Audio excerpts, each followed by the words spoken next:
Bonjour, dans cette capsule aujourd'hui, je vous parle de l'outil d'intelligence artificielle Copilot, qui est en fait l'intelligence artificielle générative de la suite Microsoft 365.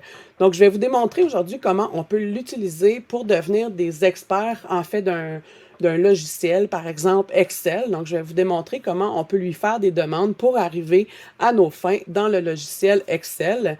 Excel est un outil très avancé. Il y a plusieurs choses qu'on peut faire, mais souvent, on ne connaît pas les formules exactes. Donc, on peut demander à l'outil d'intelligence artificielle comment on peut s'y prendre. Donc, je vais modéliser ici, j'ai quelques demandes. Donc, je vais convertir, ici, je vais copier mon texte et je vais venir placer. Donc, en fait, je fais une requête. On appelle le vrai terme est une rédactique. Donc, c'est une demande. Donc, on pose une question.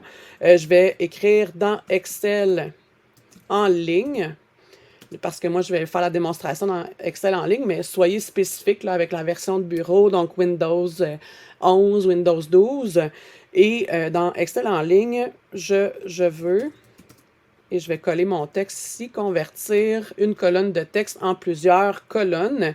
J'aimerais avoir un exemple. Et voilà. Donc, je lance ma demande. Et là, donc, on dirait qu'il ne m'a pas parlé. Donc, ah oui, il me donne des exemples. Donc, Jean Dupont, Marie Curie, Albert Einstein. Donc, parfait. Il me dit comment faire. Donc, sélectionnez la colonne, allez dans l'onglet Données, cliquez sur Convertir. Donc, convertir le texte en colonne et on va choisir le délimiteur. Donc, c'est ce qu'on va venir faire. Ici, j'ai déjà préparé une colonne. Donc, on a nom, prénom, donc séparé d'une virgule. Je vais sélectionner cette colonne-là et je vais venir dans le menu Données et fractionner le texte en colonnes, ici. Et là, on m'a dit de choisir le séparateur. Donc ici, c'est virgule. Donc, on va me montrer là, qu'est-ce que ça va donner. Donc, nom, prénom. Et Dupont, Jean. Donc, et on fait appliquer. Et automatiquement, mon texte a été séparé en deux colonnes. Donc, il faut qu'il y ait un élément de séparation. Évidemment, le contenu généré par l'IA n'est pas toujours exact, là, mais ici, dans ce cas-là, c'était vraiment ce qu'on devait faire. Donc, j'ai la bonne méthode. Ensuite, je pourrais lui demander dans la même conversation, toujours dans Excel, en ligne, cette fois-ci, j'aimerais ajouter un menu déroulant et j'aimerais avoir un exemple et je vais cliquer sur envoyer ma requête. Donc, il me dit que je dois sélectionner la cellule où je veux ajouter le menu déroulant, aller dans l'onglet données, cliquer sur validation des données dans la boîte de dialogue, donc paramètres. Là, il faut cliquer sur liste et mettre option 1, option 2, option 3. Donc, ici, par exemple, on pourrait mettre oui, non, peut-être. On va aller voir ce que ça donne. Donc, je choisis une cellule. On est dans le menu données et on va maintenant venir choisir validation des données. Et je vais choisir ici liste. Et là, on me dit d'écrire les sources séparées par des virgules. Donc, on me donne le chat, chien, oiseau. Là, c'est sûr que si je ne mets pas la lettre majuscule, etc. Et là, je vais faire appliquer. Et automatiquement, là, on a mon chat, chien, oiseau. Donc, j'ai mon menu déroulant qui s'est affiché. Donc, j'ai vraiment spécifié. Il peut y avoir quelques particularités là, si vous êtes sur la version de bureau ou si vous êtes dans la version en ligne. Donc, plus vous êtes précis dans vos demandes, plus ça se rapproche de ce que vous avez besoin. Donc, vous pouvez vous le copier puis vous faire un tutoriel, le coller là, pour une prochaine fois dans un document. Et ensuite, j'en avais une autre demande ici, comment on peut ajuster la mise en page pour impression. Donc, dans Excel en ligne, comment puis-je ajuster la mise en page pour impression. Et je vais faire envoyer. Donc là, je suis dans Excel, donc je peux garder la même conversation parce qu'on parle d'Excel. C'est certain que si je change de sujet dans le clavardage, là, il garde en mémoire là, ce que je lui demande. Donc là, ce serait peut-être préférable de venir faire un nouveau clavardage, mais ici, je peux rester à l'intérieur.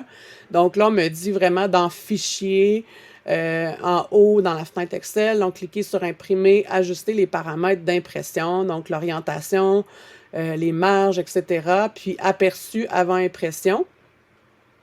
Puis là, on peut faire ajuster, évidemment, le contenu de la page. Donc, on va venir voir dans Fichier. Et là, on m'a parlé de imprimer. Et là, on a vraiment les paramètres ici. Là, donc, il m'a vraiment sorti ce que j'avais besoin. Donc, je choisis le format du papier, l'orientation, donc les marges et ajuster toutes les colonnes à une page. Donc là, c'est ici là, qu'on va venir ajuster la feuille sur une page. Ça, c'est important parce que sinon, là, notre tableau va déborder. Donc, là, il n'y a pas de mise à l'échelle parce que là, sinon, toutes nos colonnes vont déborder sur un autre tableau. Donc, c'est important de choisir, là, ajuster toutes les lignes à une page, ajuster toutes les colonnes, ajuster la feuille sur une page. Donc, tout dépendamment des besoins, pour éviter que nos colonnes là, débordent sur une autre page. Donc, il faut venir choisir là, la mise à l'échelle ici. Et encore là, dans votre demande copilote, là, vous pouvez venir copier cette information-là et venir le placer dans un document là, pour une utilisation ultérieure. Est-ce que j'avais donc assemblé le texte de plusieurs colonnes en une seule? Donc, c'était ma prochaine demande. Et là, je vais vous faire la modélisation dans Excel en ligne encore. Le comment puis-je ajuster, assembler en une seule. Je veux un exemple pour bien comprendre. Et on envoie la demande. Donc ici, on a quelques méthodes. Donc méthode 1, méthode 2.